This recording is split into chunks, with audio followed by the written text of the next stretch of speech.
Good afternoon, welcome to The Inside, where we take our voices to the world with me, Love Owen.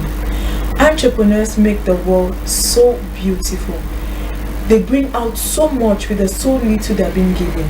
These are the people who do not make excuses but are determined and disciplined enough to succeed at whatever venture they lay hands on. Without them, there'll be less motivation and there'll be less inspiration. Today we have one of such cases, and he's here to inspire us.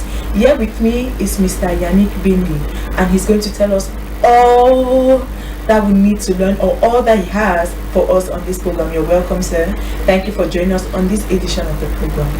Thank you, madam. And thank you for being an entrepreneur. I mean, people are not tired, but some of us are tired of white-collar jobs. Thank you so much for being an entrepreneur. Please tell us, what is it that you do? Okay, firstly, I'm accountant by profession, and I'm into the bakery industry, where we do, bread, pastry, provisions on the counter. I also do some other off-the-shelf entrepreneurship involvement, but basically at the front office, I'm about the bakery. Okay. Yes, that's what I do. Why bakery? Why bakery? Because in the search and the quest to affect your society, Yes. make a better living, and impact the life of others, you start looking at the society, the trend, you evaluate your ability, your resources, and from that you will be able to pick out a business which can work for the time. So at the time I was going through these processes, I identified bakery in my community as a need of the people. That's right. So I got involved. It could be any other business I identify if I have the ability and resources to engage. But that's how I came about the bakery. So I'm into it. Most times when people hear about bakery, they just become very hungry and happy. I think that's the only thing that makes hunger look so really nice. Because when you think of bakery and a baker, you just think of food. Are you the baker or you own the bakery? No, I'm not a baker at all. So you don't know how to bake bread? I have the idea. Okay.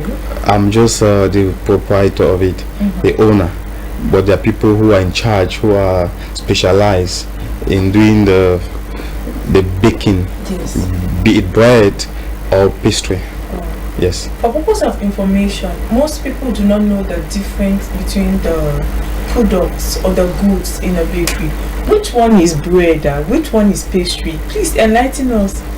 Pastry are those that we can commonly class around the cake category. Okay. So you find them on the counter, the glass counter, the shelf. Yes. You can point them with smaller sizes. There are many kinds of these pastries.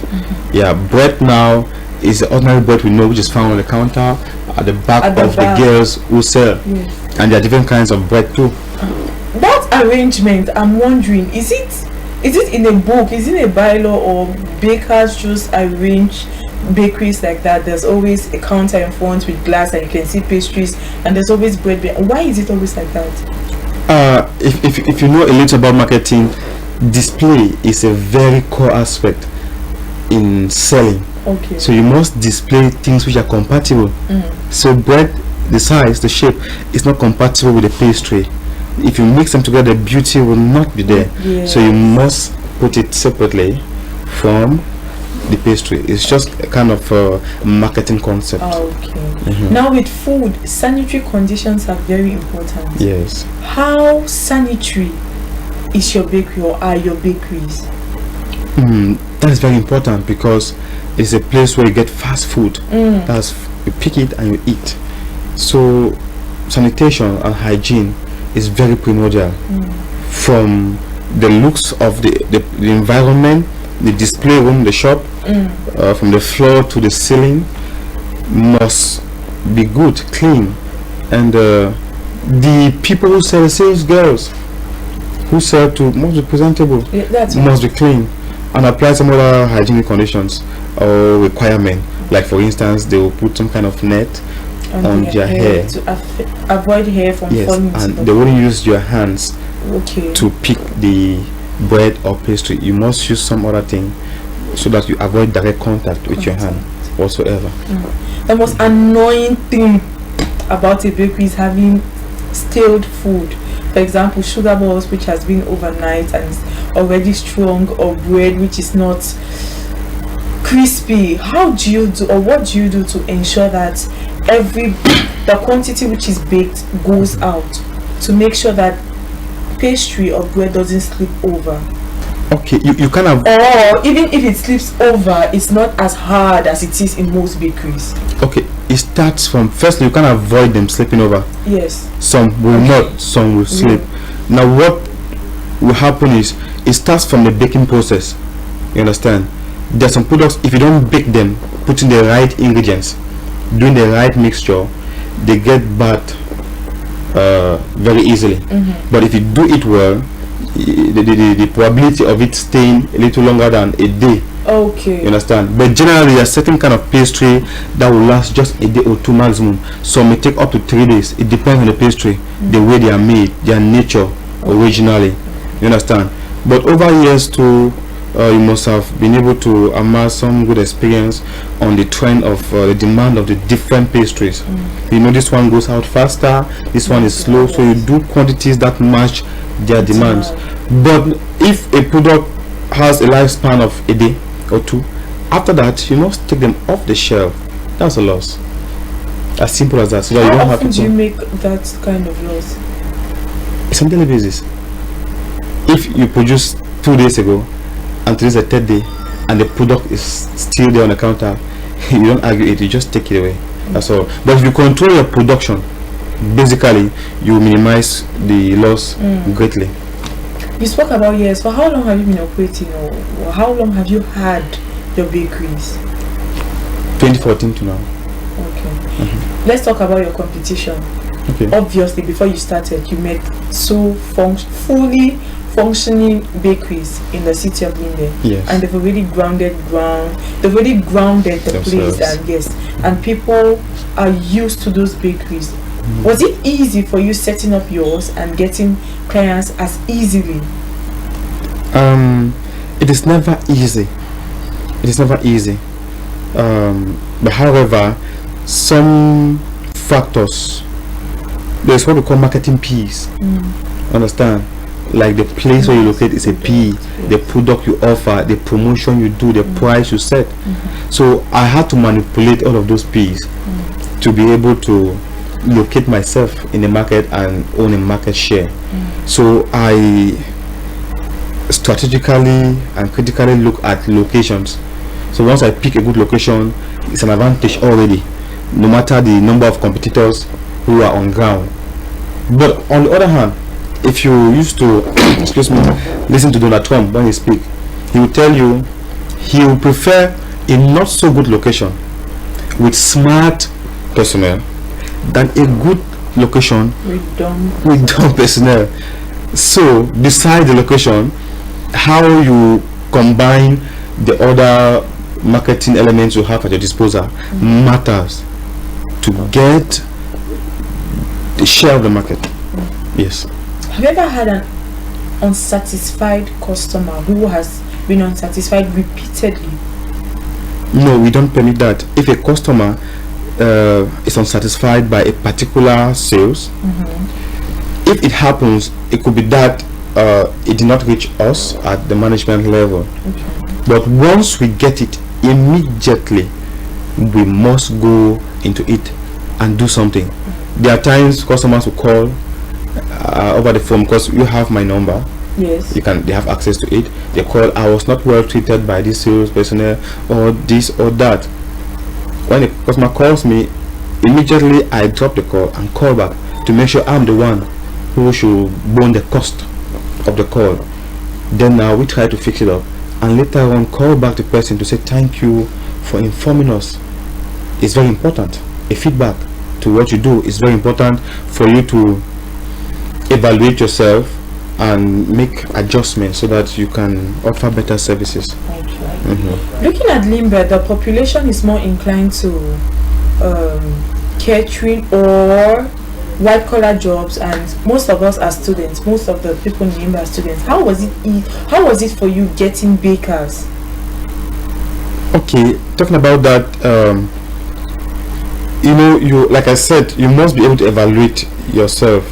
You look at the time available. You look at every single component which is required as input to make success. So getting bakers to me was as easy as partnering with a bigger bakery. You understand? Partnering with another bakery, partnering with people who are already in the field. That's how the network was done, and I moved on. Okay. Do bakers bake everything? Bakers, that's plural, but individually they don't bake everything. Some people are specialized. Okay. You understand? You have the pastry, even the pastry, a range of pastry, you can't even count them. You go to some bakeries, you see some pastries. You go to others, you don't see them because maybe they have different bakers who have the ability to do some which the others don't do. You understand? So some people are specialized in certain kind of pastries, some are specialized only in bread. But if you go to the factory, speciality is very important. Specializing, you have some people, you say, okay, you are for pastry, even if you know all the kinds of mixtures, but for the sake of efficiency, yes, you will be brought to do just the best that you can do, and others will do the other ones which they are best in. That's how we do it. You don't have somebody who cut across. No, it doesn't happen. For your 4 years of existence as a company, how can you analyze the business? Well, bakery, firstly, there are some certain industries in the economy that you are most likely sure of making a sale. Take for instance the clothing industry. You and I always put on, and we must change. Yes. You have the logistic and transport. Yes. You have the food industry. People must eat. So that is some 30% guarantee already. But now the way you go about it, now we complement and take you up excuse me, to the level which you want to carry yourself to. Well, at the time I started the industry, though I met people in it where they established, but it wasn't as today. Along the line, in a society there are people who are harbingers, leaders, and there are others who are followers. Yes. Along the line, a lot of people became followers and they came to the industry, so it's somewhat saturated now. Like you see, before you only have some of us who have bakeries in a display room, but now you commonly have boxes, yes, in front of people's doors. They sell bread at junctions, in the quarters. So the industry is a little saturated now. It seems to be the easiest for people to get involved in, so it's tougher than it used to be. Yeah, that's what. But mostly those boxes or little stands at junctions and in front of people's houses, it's mostly an extension of an already existing bakery. Somehow, but not altogether. What happens is individuals, they subscribe and they need a supplier, so they may display the name of the bakery supplying them for sake of publicity, customer trust. Okay. But it's their personal ownership. Okay. Not necessarily working under the bakery you see the name on the box. That's what happens.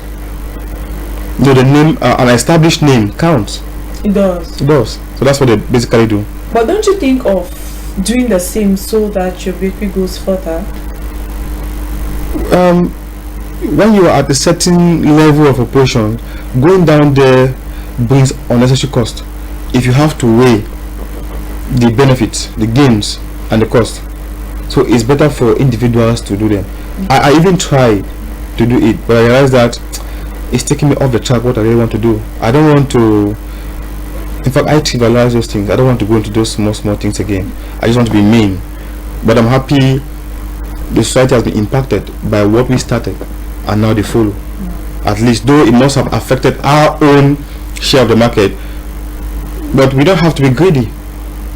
On a scale, there is more employment in that industry than when we used to be few. So we just have to, come up with better challenging strategies to push forward. Okay. If you are not strong enough to think and put in place what you need to keep your share of the market, then you fall off. That's it. It's all about competition now. About competition, keeping your share of the market, and of course providing better services. So how do you intend improving on the quality of your work? You work with trend. Your eyes are open. You see what others do. Yes. But you might not only wait to see what they do. You keep statistics of what is happening. Then you like forecast. Okay, this is what I want to become. You choose your height now. This is what I want to become, and you start putting in place things which will help you arrive. And it's even better to be a leader. Let others follow. Yes. So before the camera have arrived. Yes. And the public will always be moved and keep in their mind a person who brings innovation than the ones who copy. So being innovative at all times and doing innovation, it matters. So we just don't renovate, but we innovate together. In fact, we always try to better up our best. That's it. Okay. We want to be ahead of things. Right. That's right. So we'll take a breather and we'll be right back after this short break.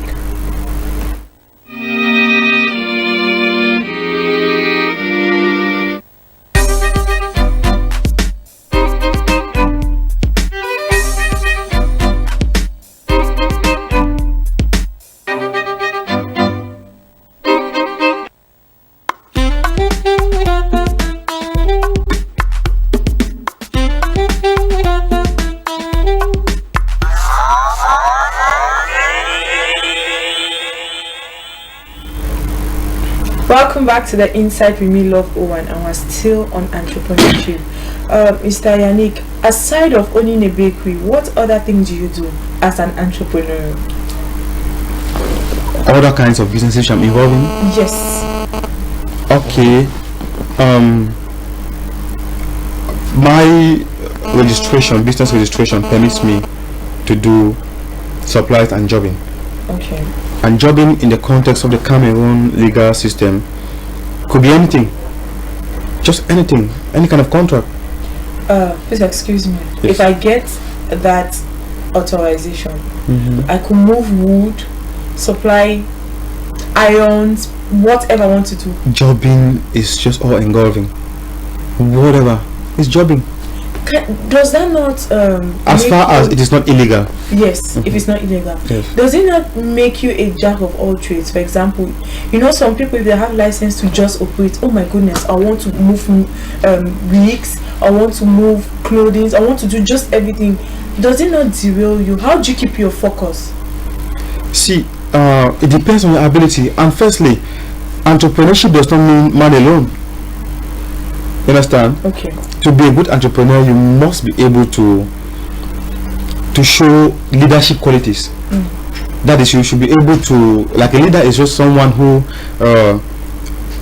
is the art of coordinating people to make gainful contributions to objectivity, to a particular goal. So if I go into a particular sector, I mustn't be the one to do it. I will get the personnel, manpower who have the competence to do that. I will be all about searching for the market, creating the contact, signing the contracts, and getting people who are specialized to have it done. As simple as that. Okay. Not me doing everything. Okay. For example, you want to get into farming. You go look for people who can do any cash crop, and you get, okay, you guys, this is a piece of land, you can farm on this, and then we share it like this percentage and that percentage. And you go to another field, let's say tailoring, you get a shop, you get machines, and you put people there. Is that what you're saying? Or like you get people to do the jobs for you, but you're not directly involved in the various fields? Entrepreneurship is all about bringing the factors of production together. Yes. So whatever factors you bring for a particular line of business or activity, you only make sure you structure it in a manner, in a model that can ensure success. Whichever way you want to negotiate the contract with the awarder of the contract, and with those you may subcontract to, or those you employ, depends on the dynamics of that particular sector. That is it. Okay. Are you a social entrepreneur? Do you focus on building the abilities and capabilities of others to make sure that they grow into? It's one of my passion. I trust more in leadership than just entrepreneurship. You understand? So wherever my ability takes me to, I give it my best. Okay. I want to be remembered for impacting my society. I just want to be remembered. I don't want to be remembered for being jack of all trades. No. Because even if you get into doing everything by yourself, you will die soon. And there will be no what you will produce can be best or better. But if you get people who have the skills and engage them, provide the opportunity for them, then what you expect it to be better. That's it. Why did you pick being an entrepreneur? At the start you said you're an accountant by profession. We'll get to that, but why being an entrepreneur?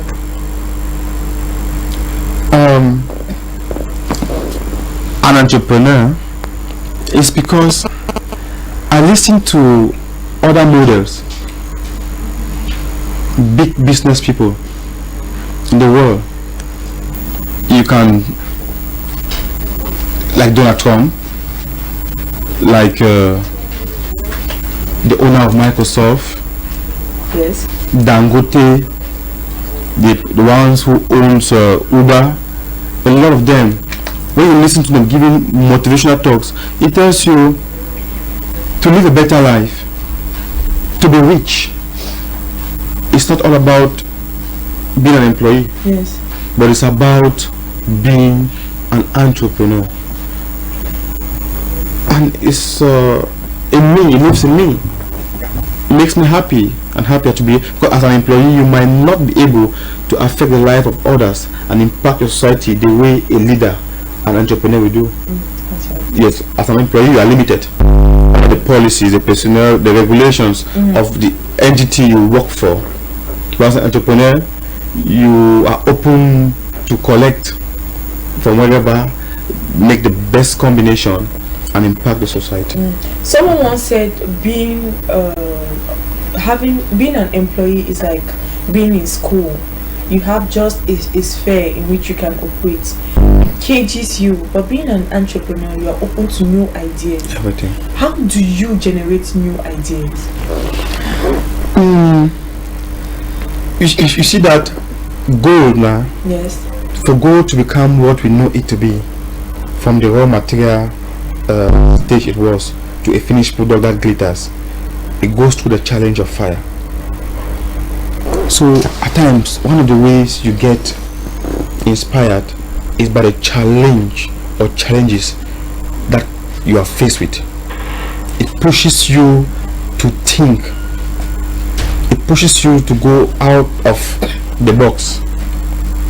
Then, but most initially, your drive, your passion moves you to thinking better. So your image can represent what you want it to be. That is it. Now, what drives you? What motivates you? What pushes you? You know why we are called developing countries? No. It's because we have a plethora of opportunities which are there. For instance,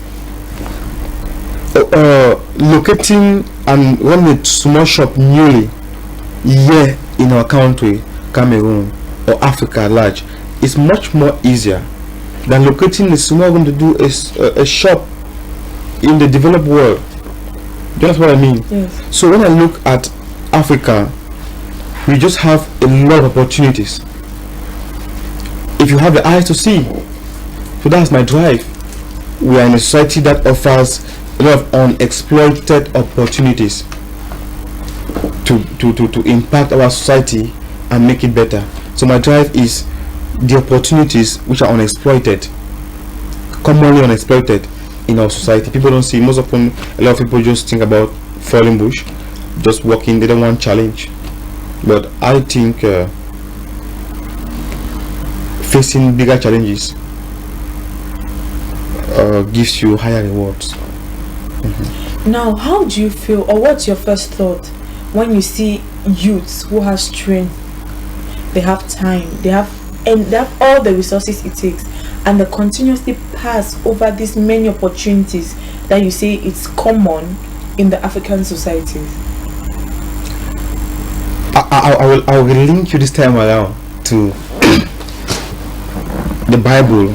Yes, please. The Bible says, as a man thinketh In his heart, so is he.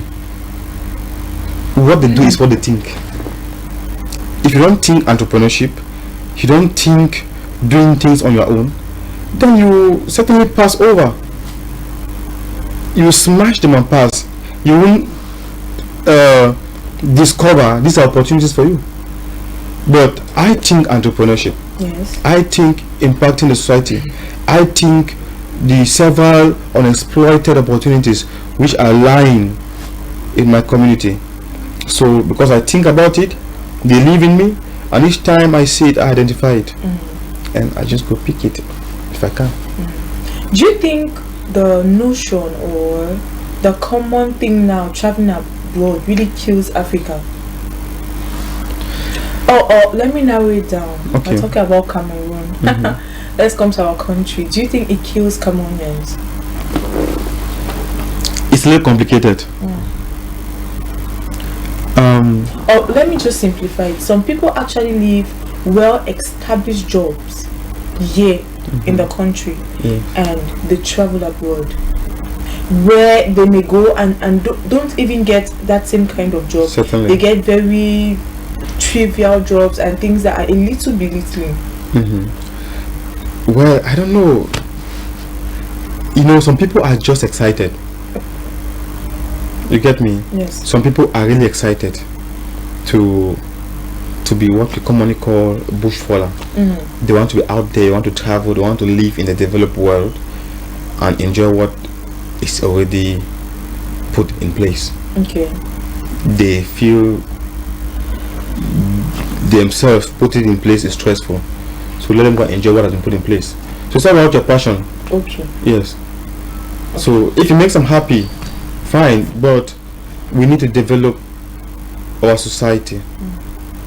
There is opportunity. Though too, on the other hand, the policies put in place, the enablement by the government also counts. It really does count. You need courage to be able to penetrate without better policies put in place by the government.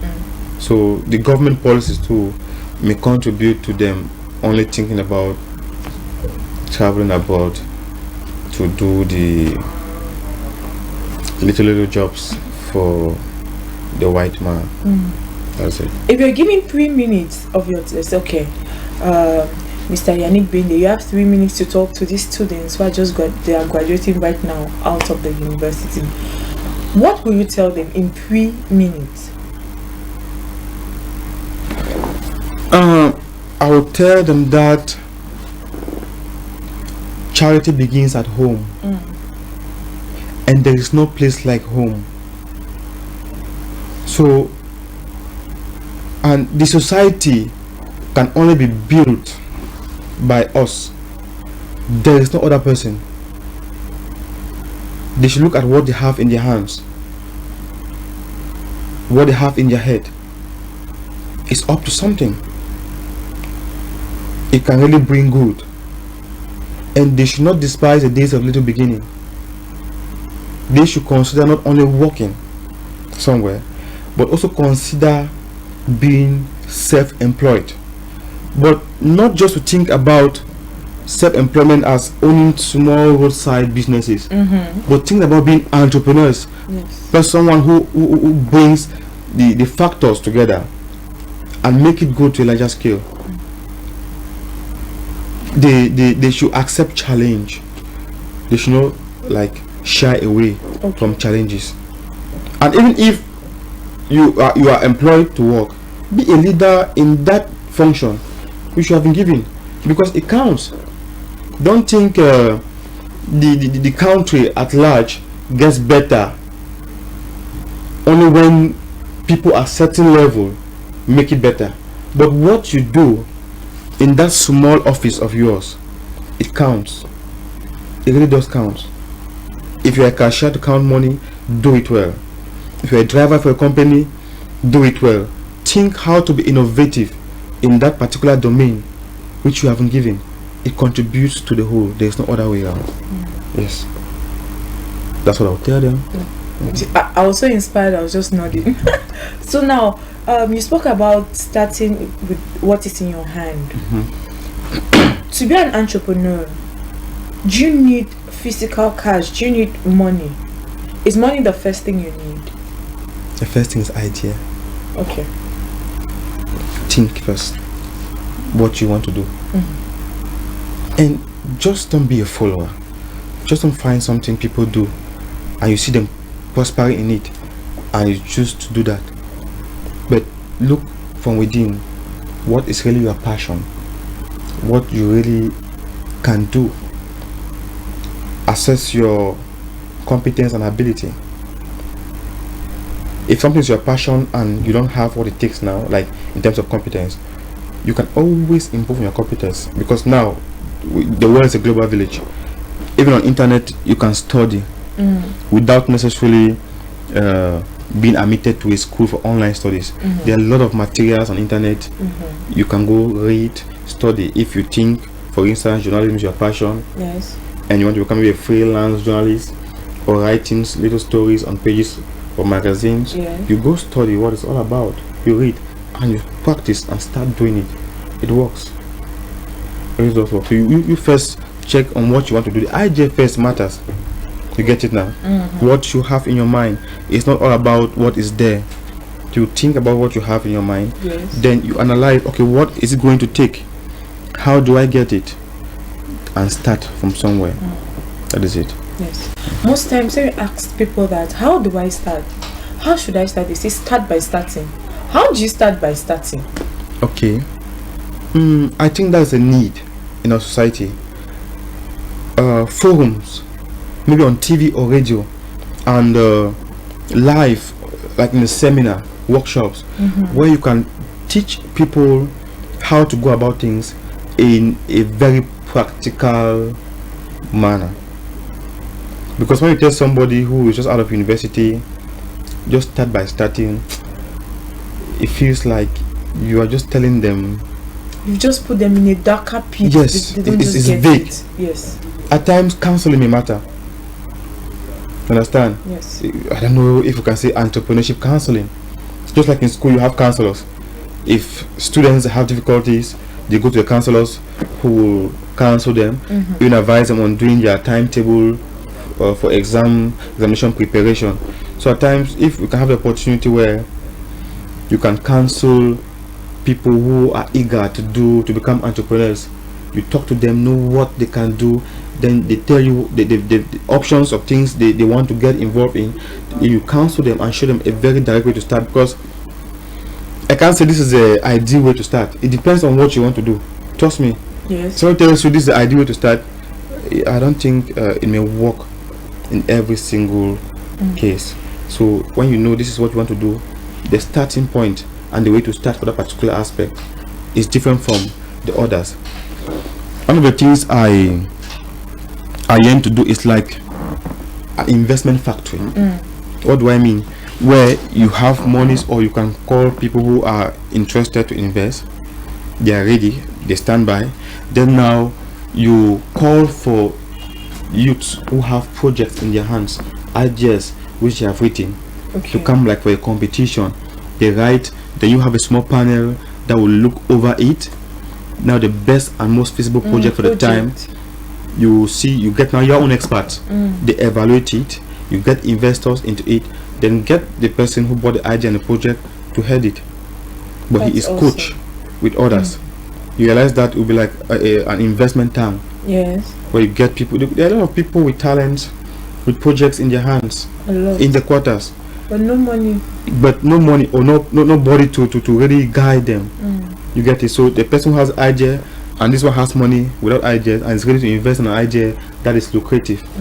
There's some programs which the government try to encourage the young people by giving them some soft loans to do business, but most of the cases they failed and unable to repay the loan.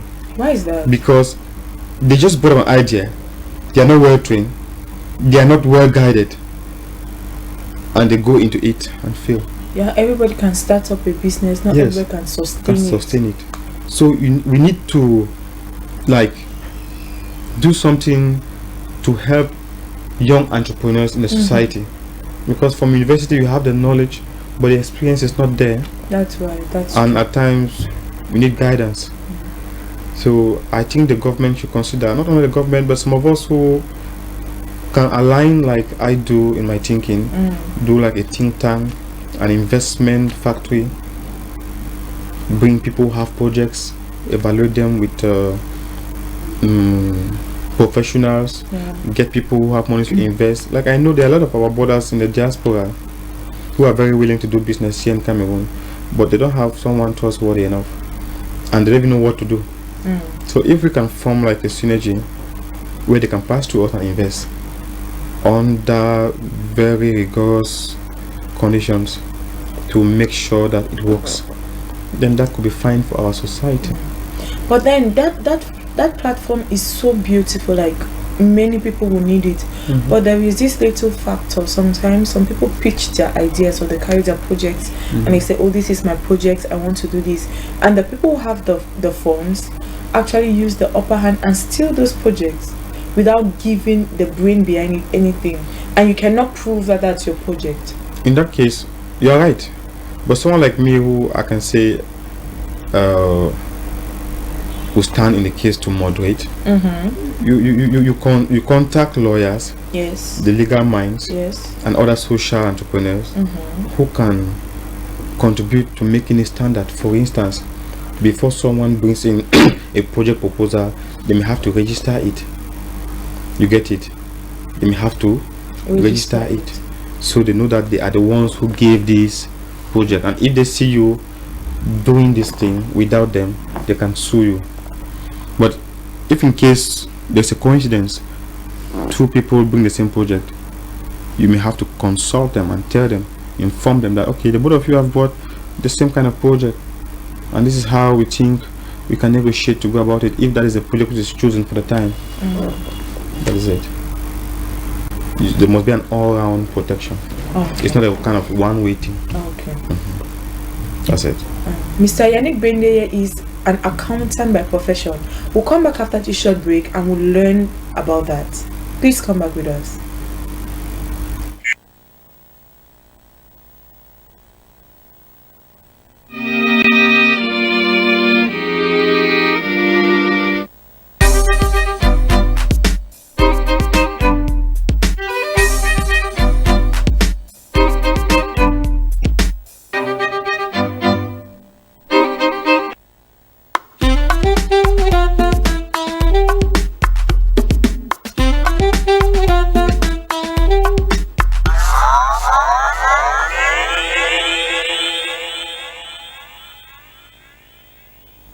Welcome back to the Inside, where we take our voices to the world. Today we're focusing on being an entrepreneur, and our lovely guest who has been imparting us so much is Mr. Yannick Bende, and you're an accountant by profession. Please tell us a little about that. First of all, where did you go to school? I studied in National Polytechnic Bambui under affiliation to Our Savior Polytechnic of Arts and Science in Nugu. So I got an HND, a Higher National Diploma, but it's not the Cameroon type, which is 2 years equivalent to BTS. It's 3 years, which is equivalent to degree. Okay. Then because in Cameroon when we talk of HND, people only liken it to the 2 year stuff. I had to do a top-up degree program in accounting still in the University of Bamenda. Okay. Yeah. So that's how I became an accountant. But I started studying accounting from secondary school, from 1. Have you had the opportunity to practice? Yes, I've practiced. Well, I started like a teacher. I taught in some schools around. I taught like in Kulu Memorial. Accounting? Yes. I started with Somerset. Okay. Yes, I came to Kulu Memorial, went to St. Paul's College, Bojongo, did part-time with Comprehensive, King's College, and some other evening schools. From there, I moved into working with the credit union as accounts clerk, then accountant, and finally manager of the credit union before I resigned to concentrate on my business. So what pushed you into teaching? Teaching is one of my ability. Okay. But at the time I came out of school, I never had a job. But because I wouldn't just sit back in the house and wait for the white collar job I need or I desire, Yes. let me go into teaching. After all, I studied and I have the knowledge. So what is wrong in teaching? Transferring knowledge to the younger generation, the younger ones. So basically I went to teaching not out of choice, Yes. but out of the need to do something. But I loved it because when you teach people and you find that they understand you and they make something out of it, it's one of my joy. It gives me joy. That's it gives me joy. Why do you suppose you moved from the accounts clerk to the accountant, then to the manager? At times when you are employed from school after just not having experience in the actual practice, they may hardly give you the post of accountant in a more standard organization like a financial institution, because you might mix up things. You might. Yeah, so you start from somewhere, you start learning the system, how it works, you go in experience and you develop skills to handle more complex tasks. So I had to start as accounts clerk. Then I even did a bit of daily collection, what you call cacao, but it was a part-time basis. Yeah. After that, I was accounts clerk. From accounts clerk, I moved to accountant. When the opportunity for internal recruitment came in, I moved up to accountant. Thereafter, an opportunity came in. I was recommended and finally became the manager. Yeah, that's why I asked, because some people are accounts clerk for years. They never move up to accountant, and they never move up to manager of a financial institution. You must not move because you are already working there. It depends on your competence. You must prove. That's why I was No, you asking must that. prove. What was it about you which took you from the accounts clerk to manager? I was eager to learn. Okay. I want to, whenever they give me something to do, I just don't want to be conventional about it, but I want to be creative. There are times I'm given a task, then I try to make it more sophisticated and easy to do. And you see my manager coming, this man come here, come and do the other thing. But he was the one who gave me before to do it. But the way I developed it, something which he would take a day to do it, I'll work on that with Excel program just for 1 hour and I produce it. So you must, be challenging. You must be smart. You must prove to your boss and colleagues and that yourself. you are apt. And I was not like limited to just accounting work. I had to learn about loans. I had to learn about other administrative issues. Then I took time to go out for seminars, learn, create a network, then come back to the office and prove my word, put what I've learned into practice, and the results were there. They spoke for themselves. And I only went to the manager by recommendation. I was quite recommended by my former boss to be the one to take the office after he left.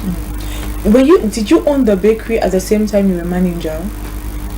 Yes, that's true. I started working in the credit union around 2010. And 2014, I opened the bakery. Okay, while still the manager of the credit union? Still working with the credit union. Okay. As manager.